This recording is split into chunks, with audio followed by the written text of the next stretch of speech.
Good morning Zimbabweans, good morning everybody. Ndadzoka zvekare, I am back kunge musana. Ndauya panapa kuti timbotapira tichikuratidza zvinhu zvinenge zvichiitika tichingotenderera tiri munyika. Nyaya iri panapa muri yeZimbabwe, ndati timbokanda ziso rangu pazimba ndione kuti chii chiri kuitika nekutora nzvimbo ndo chibasa chacho ichocho zvetinenge tichiita se tichikurovera iwo chako chete tsvaga basa.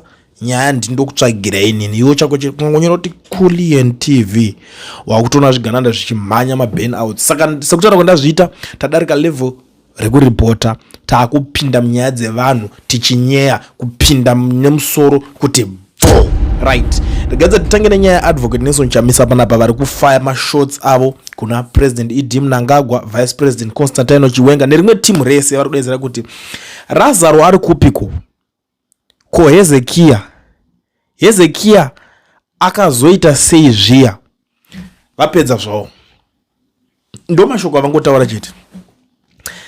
Pane meaning yakakura but ina ndinoda kupedza nguva ndichinyaotenderera. Rekedza timbotatopinda munyaya yacho tichinzwa kuti zviri kufamba sei, tichionesana kusvika taita sei tasvika pane zvinhu zvacho, nekuti vanhu vari kukomplaina, vanhu vari kupopota about this whole thing, zvese zvinenge zvichitaurwa naadvocate Nelson Chamisa kuti aiwaka vaChamisa kana muchinge maakungoramba maakungodai so everyday zvinofadzawo here zvamuri kutaura, because mwari kuti reduced to a mere spectator, no longer chikomana, just an old man stuck obsessing over elections. Zinasu doing more for Zimbabwe than you have just you have in the last 2 years. Those are zvikanzi navaChamisa aiwa muchatiziva zvenyu. So guys, kana uri ready kuda kuzomuziva mukomana, make sure kuti wagara uri ready kuzomuziva. Izvo ndoziva kuti muchamuziva. A lot of people are saying kuti plan since usina wadi kumbotry kushanda naChiwenga, which is a very difficult thing to do. Honestly, tisingatitaurira nezvinhu zvichionesana. This is very the most difficult thing to do for Chamisa is to try and convince to work with Chiwenga, because Chiwenga wacho hana wandira akambota roda zvokushanda nevanhu. Pafe chap he's doing his own thing, eyeing for the throne, zvatopera zvakadaro, and remain loyal to his bosses, zvatopera zvakadaro. So iye ane maadvisors ake vantomuudza kuti ukangoda ngorwa yakadai so yaipera yakadaro. Umwe ari kuti you are useless, hamuna plan vaChamisa, makuraramira mastatements evakuru veduka, join the people's party. Iwe otarisa kamunhu kacho kari kuti Chamisa hana plan. Chamisa akatsvukira oya ndo plan yekutotanga yekutonzi muupenyu uri kugara kuborodel. Iplani iyoyo.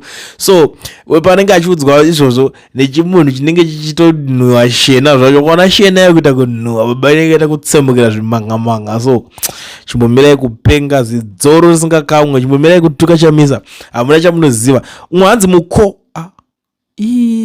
izvo maakutaura izvo. Alright, wemukomana uyu wakagarira mari yezvigananda. Iye chaiye akaramba Constitutional Congress in 2018 MDC and thought of going via back door. So he doesn't understand the importance of constitution because he has never walked that path before. He is still illegitimate opposition. That's bullshit, nonsense. Maybe mukataura izvozvo kangaidza dzichiri nyaya dzekuopposition yeku MDC, I understand that, but hata kuti ndakasiya zveMDC akaro mvura yake yakatorwa futi here kana achinzi still illegitimate nigirigiri achaziyo. So why would a useless person trolling others instead of building your own profile, which is warning you can light your candle without blowing out evangwe, and yet you tout yourself as the new, the future. If you are the new, God help us. Dori mwozo ruri kutaura uida muziva mdara yo, I see you. Usadaro mdara yo, ukada kutaura uchiudza izvozvo Chamisa futi mudhara uri munhu wokuziva yo, usadaro mdara yo. Ingawa ndimu munenge muchiti big supporter, ma staunch supporter. Why are you like this? Umwe ari kuti you are trolling this those against Cape 3 and it. We all know those sermons were against Cape 3 which you support, and once again you have come out clear. Chi chaka kupinda iprezo. Guys, so what is happening here? Because I did not think it chifambirana. anzi uyu Lazaro akazodii zviya muri kubata nyaya yacho. Imari idzo dzakataurwa naVP Chiwenga, ende mari idzodzo dzanga dziri dzekupikisa cab 3. That was the sermons zvekupikisa cab zvanga zve against chinonzi cab 3. Now Chamisa is coming akutanga kutaura kuti saka akazodii zviya Lazaro ko Hezekia kuzodidi. Chamisa ane mafunnies. Chamisa is very funny, but my jokes ake anonakidza because tinoona kuswera tichiseka tichipedza stress at the end of the day. Sometimes ndoziva kuti vanhu tinokurumidza kuboikana kuti why ari kuopposa zvinhu zvekutaurwa naChiwenga, but deep down Chamisa was the guy akaopposwa. Akomana paanga ari munhingini pepe, vakomana akaopposwa zvokuti kana nhasi achinzi iwo akatotudza vanhu kuti uchanhingiriki newe uchapinda sei usati wapinda. Akaitukirwa nyaya wakati uchapinda sei usati wapinda. Zvakanetsa. So izvezvi the best thing for him to do is kutanga kupindirawo munyaya dzevanhu. So uchimutanga achingoita sei achingopfekera musoro wake zvinongonakidza zvekupinda munyaya dzevanhu zvimwe ari kuti imimi makatengesa karezve zvakukurwadzai kuti position yamaiva nayo kumamasses yavana Chiwenga, and he has been consistent madzoka zvekare kuzokonzera confusion. Hamunete yapinda ka imwe mula in the books of history you won't exist NC kana chavakamboita kubva hatiri kuzviona.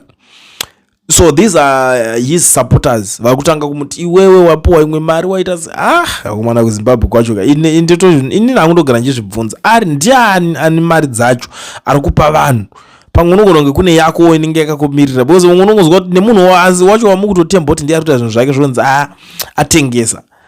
It's not good, handiti. But this statement is against Chiwenga's sermon.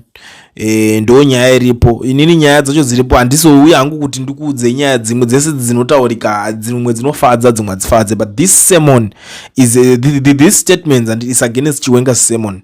Chiwenga akaita zvakaita akataura zvakataura paLazaro chichichipa ndo nyaya iri kupindurwa naChamisa, and some people are even saying kuti iwe Chiwenga Chamisa, if you wish to lead the people of Zimbabwe one day, it would be wise to promote unity and build strong alliances with everyone regardless of their political party affiliation. Izvi zvekuita kusvotesana izvi kaizvi it's anti-revolutionary. Ndo vamwe vechikuru zvavari kutaurawo panapa. I like vanhu vechikuru vakati kurei ana gogo. Even here panapa tinoda mwana watotidzora ana gogo anoti kulienda apa shamwari pari kukanganisika apa kubhaizika usadaro, this is not good shamwari andozvona. So ndo vanhu vacho vatine tichifarira vana soro jena vekuti vane wisdom yakakura kubva kare vanokudza yes you are doing a fantastic job but don't take this route like zvabva kutaurwa kuti Chamisa what you are doing is anti-revolutionary. Usashotesane nevanhu, usatukane nevanhu, usashorane nevanhu, usavengane nevanhu. Ma-enemies akawanda zvinotanga kunetsa mangwana. Ma-enemies akaramba achingonzi ningana enemy yakati ninga zvinotanga kunetsa zvotanga kukonzeresa ma-problems asingazorapike. Do you know kuti kune zvinhu zvisingarapike in political space? Kune zvimwe zvinhu zvekuti tikatotanga kutogara pasi kuti komana toda kuti azvipere. This is the situation. This is where we are. This is where Chamisa is today. Ndo pari kunetsa ma-problems acho. Saka akuti don't try this. Right. Mwari kuti aiwa shiri inozongofa chete, so nero usazvifonere uchifunga kuti uchiri zvinhu wakatoshipwa nevanhu. I don't believe that. Chamisa achiri nevanhu vakawanda, ende to prove this person wrong kuti ari kuti Chamisa hana vanhu, kana uzizotori panapo unofarira Chamisa make sure like this video, kana kuti kukomenda ungondiudza kuti urimo here mucomment section unongoti ahoy ndobva taziva kuti urimo, because nyaya idzodzi dzinonetsa. I don't like vanhu vanotanga kuti because iye hachafarire munhu akuti vanhu vese havachakude. No. Ina ndikuwirirana nevanhu vanotaura mataurire iwayo kana vanofunga mafungiro akadaro. And vamwe vari kuti iwe chapukati hatisi kuchiona mumusha medu, tikuona patimeline yedu chete. Zvikumbofamba sei naye Mr. President chapukati? I remember asking him the same question. chapukati chacho chiri kuuya rini naye Mr. President? When should we expect that chapukati? I remember asking him face to face, ndimubvunze that question, chimubvunza face to face pa video call apa chiti right, ndimi zvenyu makatsukira ende makachena. Ndikati what about chapukati? Because vanhu veZimbabwe vanaunzwa kuti chiri kuuya rini, and those are the questions kuti unotanga kuudzwa kuti a lot is going on already. Tirimo, we are on it, don't worry, muchatiziva Mushe, muchazotiona, musazotyire zvenyu, musazotidai so zvinonetsa. But anyway,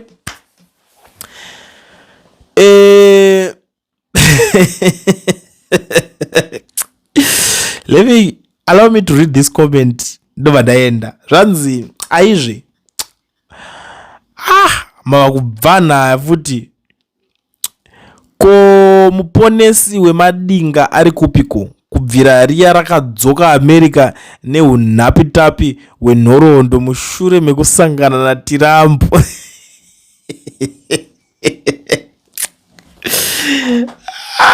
Have a good day, Zimbabweans. Please don't forget to tell me where you're watching me from.